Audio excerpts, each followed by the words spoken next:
So today I'm going to make a cauliflower stuffing. This is just perfect for people that are gluten-free or ketogenic diet, and it's really trendy. Last week you saw the brioche stuffed pudding, and remember, all of these recipes are on mysuncoast.com. So today we're going to do a really flavorful vegetable stuffing. Now you can always add something like Ezekiel bread, gluten-free, certain types that are missing certain grains that people can't have as well. But this works deliciously. I'm also going to give you the 2-minute recipe for homemade cranberry sauce so you don't have to buy the can and have the wobbly sauce. We are counting down to Thanksgiving. We will get started on the cauliflower stuffing. The carrots are sauteing, and we'll come back in a few and really roll up our sleeves and cook. So to start the vegetarian stuffing, I have sauteed chopped carrots, and now I have chopped fennel. And you know I use fennel a lot. I love it. The last thing we're going to put in the mushrooms, because they make it really juicy, which is great, but they don't need to cook that long. So the next thing we're going to take are some chopped onions, and we'll give that a stir for about a minute or so. Now, the key elements that you need to have moving forward on this week, if you're going to brine, get the brining bag now. You want to brine by tomorrow. Get a gallon of apple cider. You'll have your kosher salt, boil water, ice cubes, because Wednesday I'll show you that last minute dry rub again. Few changes with some molasses as well, and we'll be making gravy. So, poultry seasoning. Really important around this time of year. I put a lot of poultry seasoning into my turkey soup. So this is one of the things, these vegetables leftover are going to be fabulous for hash or turkey soup. So we've seasoned it with some poultry seasoning. Now we're going to take the Vicks garlic blend, which I really love from the Spice and Tea Exchange because it really gives it that hearty flavor with the herbs, okay? So we'll let this saute another minute, then we'll add the mushrooms. Let's come over to cranberries. So easy to make homemade cranberry sauce in a variety of ways. So I cook up 2 bags. Now, if there is a guest that insists on having the canned kind, I will have that. But it's so much better to do it this way. Shop your pantry. I have cranberries. What I'm gonna do now is I'm gonna add a little aged balsamic vinegar in there. And I'm going to add some orange blossom honey to sweeten it. And I just find that goes so well. Now, often I'll make a separate cranberry sauce that has grated ginger in it.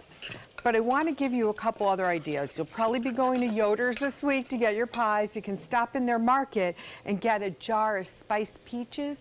Chop some of those up in the spiced peaches into your cranberry sauce.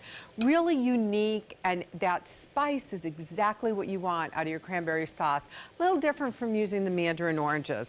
Okay, we're gonna go back here. I'm gonna add the mushrooms, and when we come back, we'll add the cauliflower that's all chopped and riced and ready to go. I am excited because I'm doing a completely vegetarian stuffing, and what I love about it is there's no carbs. It's made with cauliflower. So you can either buy frozen riced cauliflower at a place like Trader Joe's, or I use the fresh cauliflower and I just put it in my food processor, but I leave a few pieces that are larger chunks, and then you're just gonna go ahead and put that into this mixture. That's the mushrooms, carrots, onions, celery, all sauteed, and fennel. Oh, I love it. Plenty of poultry seasoning, Vicks garlic seasoning or garlic salt, and then about a cup's worth of mushroom broth. You can get that over at the Fresh Market. So we're gonna give this a toss. We're gonna add some fresh thyme and a little bit of fresh sage. Now you're gonna put this in a preheated oven at 350 degrees. Just until some of the moisture comes out of it. And again, it's really gonna bake up like a stuffing. Oh, I just love this. So let me show you right here. Spread that down. Fantastic, right? So that goes in the oven. Now, the key, what I find on Thanksgiving, no matter how big the group or how small, I like to label things. So because I have a son that is gluten-free, I want to make sure that He hasn't dipped into the other one. Wednesday, when we make gravy, we'll talk about some other sauces that you can make using your turkey drippings and turkey broth that isn't going to have the flour in it to thicken it. You can even use arrowroot. And look at our cranberry sauce. I opened up that jar of the Yoder spiced peaches. We cooked down the cranberry sauce with a little orange blossom honey, a pinch of sugar, and some aged balsamic vinegar. Sweet, tart, it's going to be a really great balance. And we have Thanksgiving ready. Don't forget to get your seedless red grapes. It's a wonderful garnish with the big bird. And I just buy several bags of cranberries and put them in these little shot glasses all around the buffet. Then you throw them in Ziploc bags in the freezer. You can make cranberry muffins in a few weeks. I'll be back for a final taste in just a moment. Really good stuff. And I tell you, I love this. Well, even if it's not for Thanksgiving, any time of the year, this is a great little side dish. It is a great side dish. Or it could be a main course even. You're really. right, and you could use it as a hash with poached eggs on top. It's going to be lots great of, idea. and I'm going to use the leftovers in my turkey soup. And John, I want to remind all our viewers, I will be here live for your Turkey 911. I'll be here from 6 to 7:30 a.m.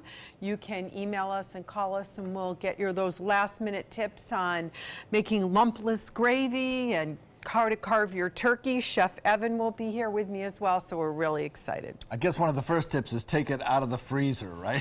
You better do that today. There's still plenty of birds around at Geyer's. They have the fresh Amish turkey. So, and don't stress.